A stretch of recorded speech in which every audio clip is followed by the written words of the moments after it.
কেউ বলছেন এ ছেলে স্বপ্ন দেখাতে জানে, কেউ বলছেন যদি ভাঙড় সহ আরও কিছু কেন্দ্রে প্রতিষ্ঠা করতে পারেন অধিকার, আখেরে লাভ হবে মানুষের।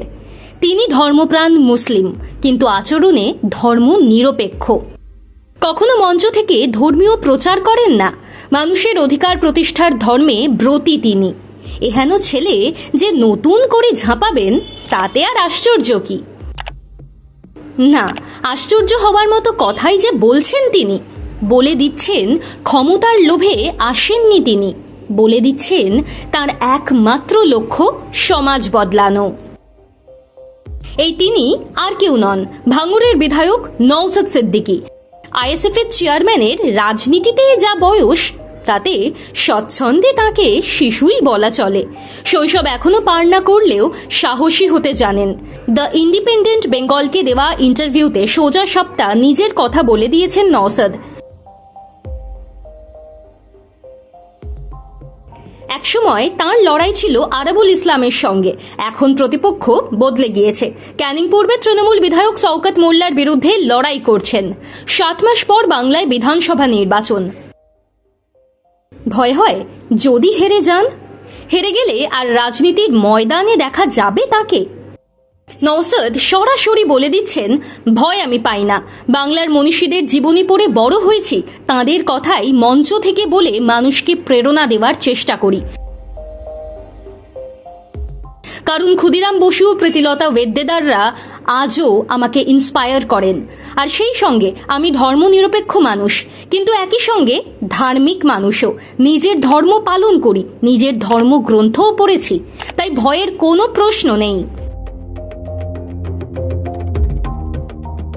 এখানেই শেষ নয়, নওশাদ একই সঙ্গে উদাহরণ দিচ্ছেন তার রাজনৈতিক গুরু বিকাশ রঞ্জন ভট্টাচার্য। নওশাদ বলেছেন, বিকাশ রঞ্জন ভট্টাচার্যও তো 2019 সালে হেরে গিয়েছিলেন। তিনি কি রাজনীতি ছেড়ে দিয়েছেন? এখনো লড়াই করে যাচ্ছেন, ছুটে বেড়াচ্ছেন মাঠে ময়দানে। একটা কথা পরিষ্কার, ক্ষমতা দখল করা স্বপ্ন নয় আমার। আমি এসেছি সমাজ বদল করতে, মানুষকে সচেতন করতে এসেছি। ক্ষমতায় আসতে হবে, মুখ্যমন্ত্রী হতে হবে, এটা আমার লক্ষ্য নয়। মৎস্যজীবী, চাষি, এদের অধিকার যে ছিনিয়ে নেওয়া হচ্ছে তা এদেরকে তো জানাতে হবে, সচেতন করতে হবে, জাগাতে হবে। সেই কাজটাই করে যাচ্ছি, আগামী দিনেও করব। নওশাদ যেন নতুন প্রজন্মের রাজনীতিকদের মধ্যে অগ্রগণ্য, যিনি একদিকে আগ্রাসী, অন্যদিকে মানবিক। ভাঙড়ে যেমন, ভাঙড়ের বাইরেও তাঁর জনপ্রিয়তা বাড়ছে হু হু করে। দক্ষিণ 24 পরগনার রাজনীতি এখন তাঁকে কেন্দ্র করেই আবর্তিত হচ্ছে, জনসমর্থনও বাড়ছে।